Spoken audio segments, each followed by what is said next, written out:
bentrovati. Oggi preparo dei dolcetti tipici sardi che si chiamano Ispistochetus prenus. Sarebbero dei biscottini ripieni. Gli ingredienti di cui ho bisogno per prepararli sono: per la sfoglia 300 g di farina 00, 30 g di strutto, la scorza di mezzo limone, un cucchiaio di zucchero. Dopodiché ho bisogno di un uovo intero e 2 tuorli. I 2 albumi che sono rimasti li metto da parte perché mi serviranno dopo per preparare una glassa. Per il ripieno ho bisogno di 300 g di mandorle macinate, la scorza di un limone, un cucchiaio colmo di acqua fior d'arancio, 150 g di zucchero e 150 g di acqua. Adesso iniziamo a prepararli. Inizio subito a preparare la sfoglia. Quindi aggiungo tutto lo strutto, la scorza del mezzo limone, un bel cucchiaio di zucchero e le uova. Inizio a impastare e mescolare bene il tutto.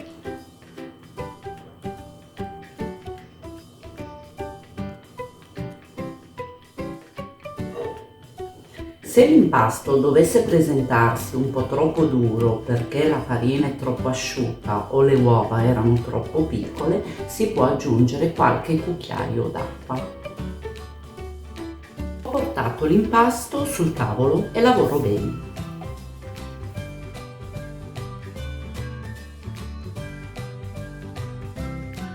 Dopo aver lavorato bene, l'impasto è pronto. Copro con una busta da congelatore, lo lascio a riposo almeno una mezz'ora e nel frattempo preparo il ripieno. Ora in una pentola antiaderente verso lo zucchero, l'acqua e la scorza di un limone. Accendo a fuoco basso e faccio andare. Non deve caramellare, deve sciogliersi e formare uno sciroppo.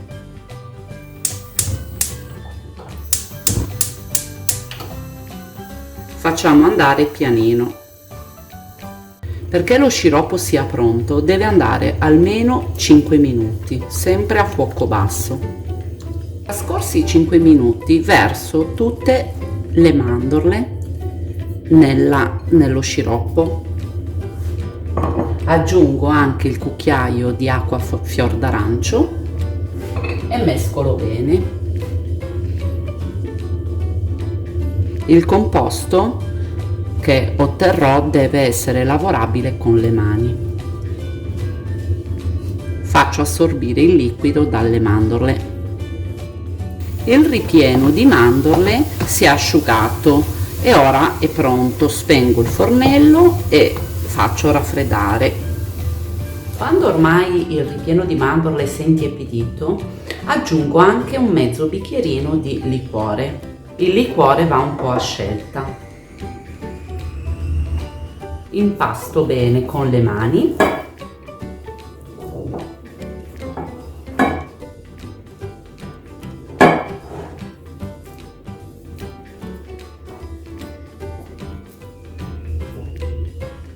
Per quanto riguarda il liquore, può essere utilizzato qualsiasi tipo di liquore, quelli che sono più adatti sono anice, sambuca e strega. Una volta impastato bene il ripieno, prendo dei pezzetti e vado a formare, aiutandomi con le mani, dei bastoncini all'incirca grandi, lunghi 7-8 cm. E vado a sistemarli su un vassoio.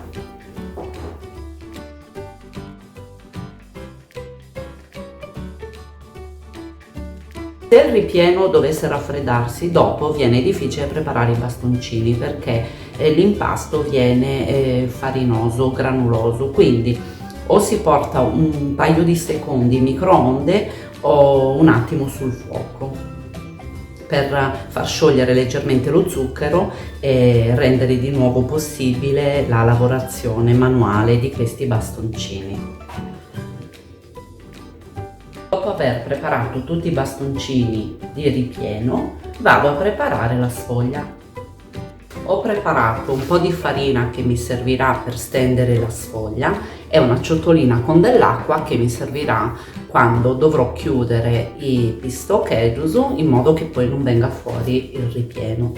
Intanto inizio a tirare le sfoglie.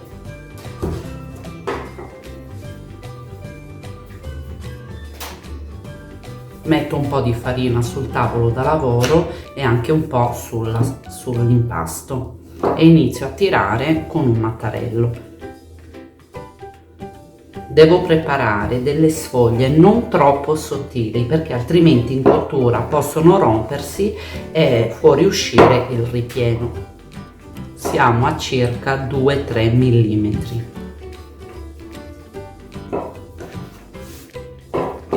Allora prendo il primo bastoncino di ripieno.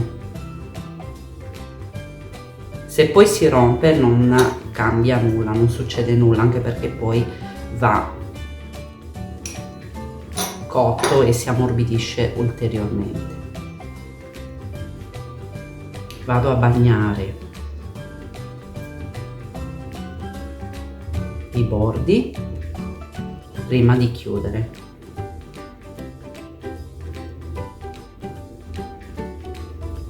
Presso molto bene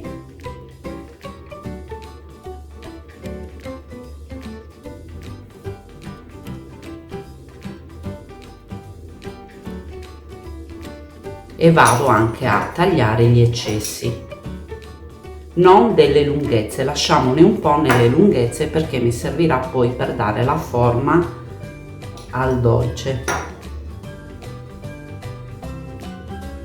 Ora posso lavorare un po' con le mani e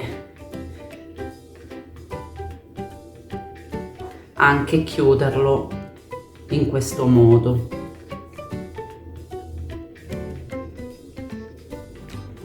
E il primo è pronto e man mano vado a preparare tutti gli altri.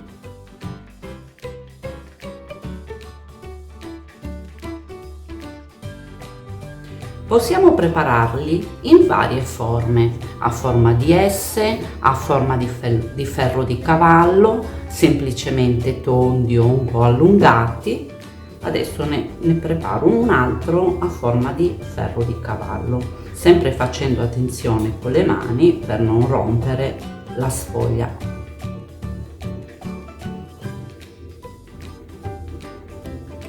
Ecco.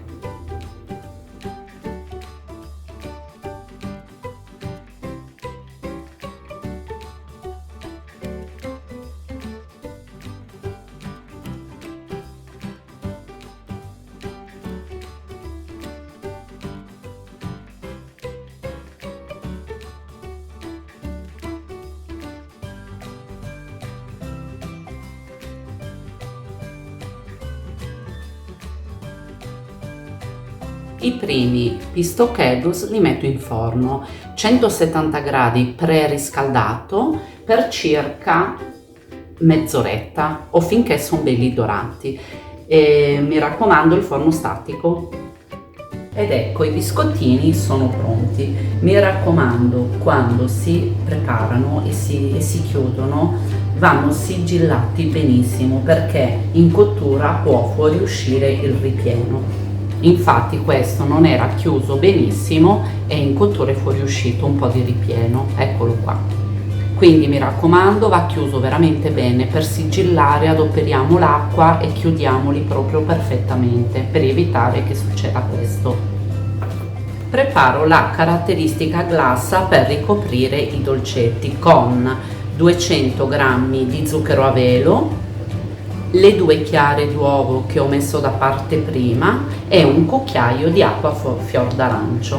Se la glassa che preparo, che andrò a lavorare con le fruste elettriche, dovesse risultare troppo densa, si aggiunge ancora un po' di acqua fior d'arancio. Intanto aggiungo i primi due ingredienti e vado e porto tutto con le fruste elettriche, a lavorare con le fruste elettriche.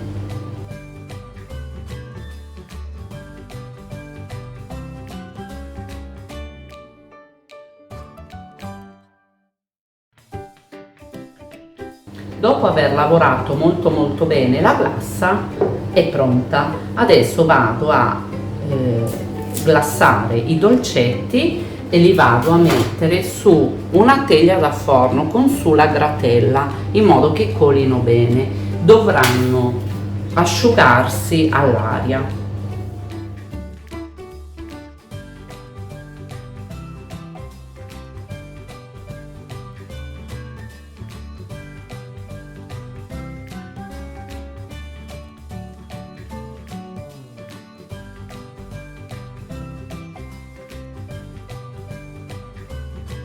Una volta glassati i dolcetti devono asciugare all'aria, solo allora potrò decorarli.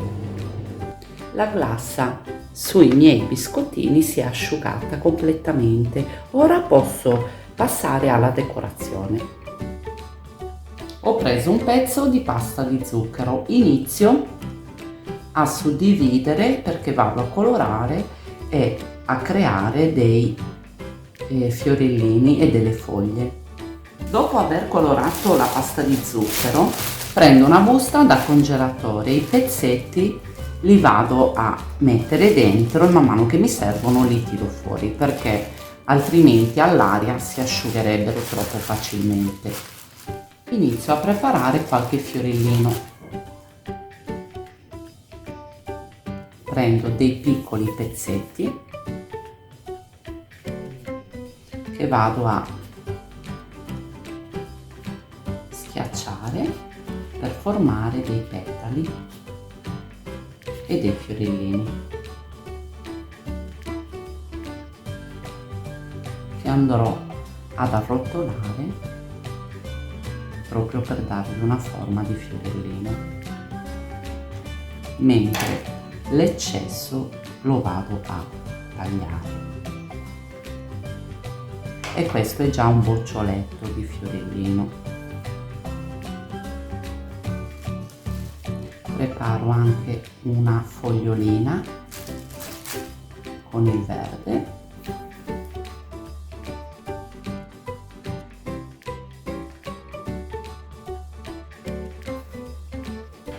Vado proprio a fare delle piccole incisioni come se fossero le venature della foglia.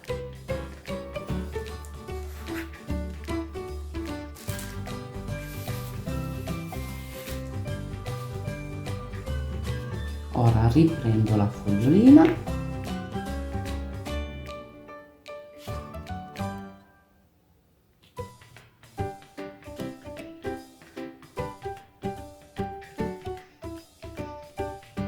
vado ad unirla al fiorellino.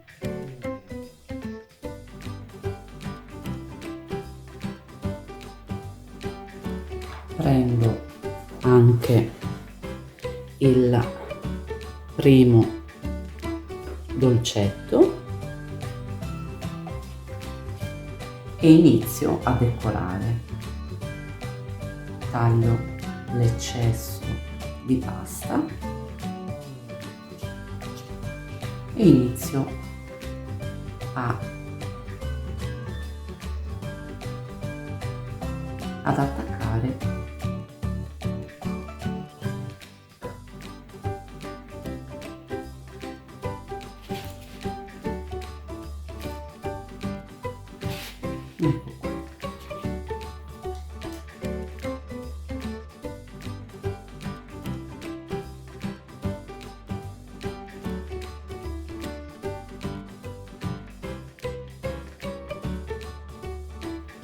con del colorante alimentare color oro e un pennello vado a dare un po' di striscioline dorate sul dolce.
I pistocheddu prenus sono pronti.